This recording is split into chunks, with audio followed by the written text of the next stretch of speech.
ஹே ஃபோக்ஸ், நம்ம டெய்லி இந்த ring video எடுக்கிறப்ப கையில் இப்படி வச்சு எடுக்கும் போது கொஞ்சம் டிஸ்டர்பிங்காக இருக்குது. அதுவும் இல்லாமல் ரிங்கோடைய இது வந்து கிளியராக தெரியல. ரிங்கோடைய விசிபிலிட்டி வந்து கிளியராக இல்லாத மாதிரி எனக்கு ஒரு ஃபீலிங்.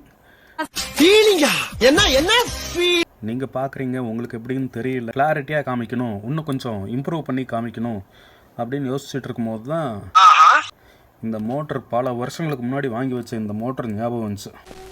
மனைவி அமைவதெல்லாம் இறைவன் கொடுத்த வரம், மோட்டர் அமைவதெல்லாம் அவனவன் செய்த வினை.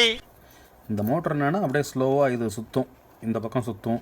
ஆப்போசிட் சைடு வேணும்னா ப்ளக்கை மாற்றி திருப்பி குத்தினோம்னா இது இந்த பக்கமும் சுற்றும், ரைட் சைடு லெஃப்ட் சைடு அப்படி சுற்றும். 2015 நாட்டுக்கோழி நிறையா வளர்த்திக்கிட்டு இருந்தேன். அப்போது நாட்டுக்கோழி, முயல், வாத்து,